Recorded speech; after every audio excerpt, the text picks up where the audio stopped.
Hello viewers, আশা করি সবাই খুব ভালো আছেন। আবারও একটা নতুন ব্লগে আপনাদেরকে ওয়েলকাম জানাচ্ছি। আপনারা দেখছেন ডেইলি লাইফ ইন্সপিরেশন। আজকে বাড়ির কাছাকাছি হাবিবসে একটু গেছিলাম, তো সঙ্গে থাকুন, দেখতে থাকুন ব্লগটা। আজকে 5th অগাস্ট সোমবার একটু হাবিবসে এসেছিলাম। আজকে অবশ্য কিছু করাবো না, আজকে শুধু জেনে যাব। সময়টা এখন 11:30 হবে। তো এটা দেখলাম আজকে বন্ধ রয়েছে।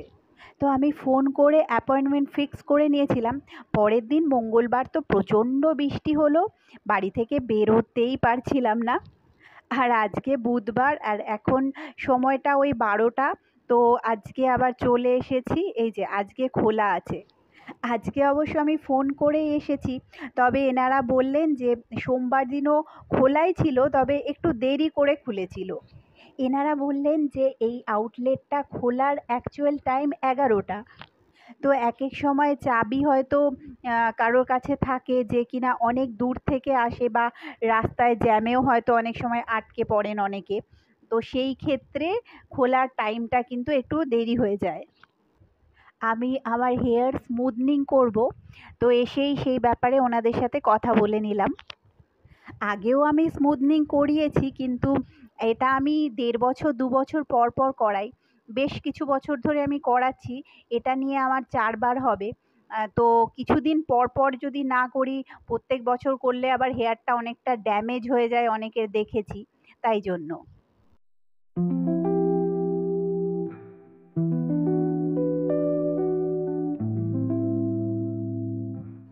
তো ওনারা আমাকে একটু ওয়েট করতে বললেন, তারপরে ফার্স্টেই হেয়ারটা ওয়াশ করা হবে। আর এই যে এখন শুরু হয়ে গেছে আমার হেয়ার ওয়াশিং।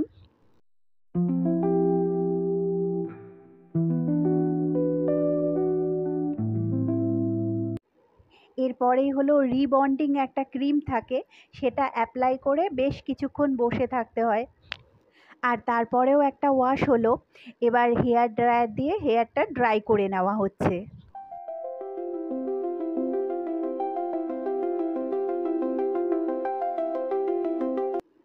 আবারও একটু ওয়েট করতে হচ্ছে, এরপরেই শুরু হবে আয়রনিং।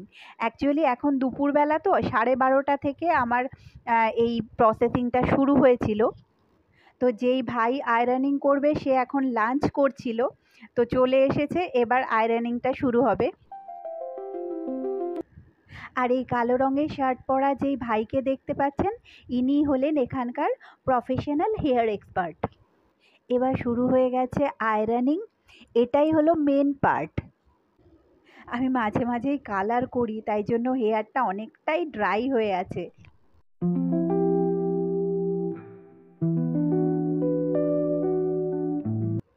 হেয়ারটা যেহেতু অনেকটাই ড্রাই হয়ে আছে, তাই আয়রনিংয়ের সময় বেশ টান লাগছে। তো এনারা আমাকে বলেছিলেন যে একটা হেয়ার ট্রিটমেন্ট আছে, কেরাটিন ট্রিটমেন্ট, সেটা নিয়ে নিতে। তো এখন আর নেব না, কিছুদিন পরে নেব ভাবছি।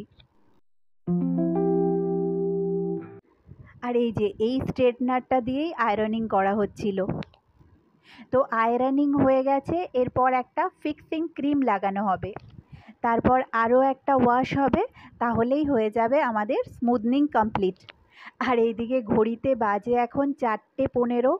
আমার প্রসেসিংটা শুরু হয়েছিল 12:30টায়। আর এই যে এবার এই ফিক্সিং ক্রিমটা অ্যাপ্লাই করা হচ্ছে। আপনাদেরও যদি স্মুদিং বা স্ট্রেটনিং করতে হয়, তাহলে আমি সাজেস্ট করব কোনো প্রফেশনাল জায়গা থেকেই করা ভালো। কেননা এখানে অনেকজন থাকেন, আর প্রসেসটা বেশ একটা প্রফেশনালভাবে করা হয়। না হলে আমি কিন্তু যদি হেয়ার কাটিং বা আইব্রো করতে হয়, তাহলে আমাদের যে লোকাল পার্লারগুলো থাকে সেখান থেকেই করি। কিন্তু হেয়ার স্মুথনিংটা যদি ঠিকঠাক প্রসেসে না করা হয়, তাহলে কিন্তু হেয়ারটা খুব ড্যামেজ হয়ে যায়। ক্রিমটা ওয়াশ করে ড্রায়ার দিয়ে ড্রাই করে, এটাই আমার ফাইনাল লুক হলো হেয়ারের। কেমন লাগছে আমার হেয়ারটা জানাবেন। আর এই আউটলেটের কন্ট্যাক্ট নাম্বারটাও ব্লগের ফার্স্টের দিকেই দেওয়া আছে। তো পুরো ব্যাপারটা কমপ্লিট হতে প্রায় 5:30 বেজে গেছিলো। বন্ধুরা, আজকের ব্লগটা এই পর্যন্তই, দেখা হচ্ছে খুব তাড়াতাড়ি। Bye bye.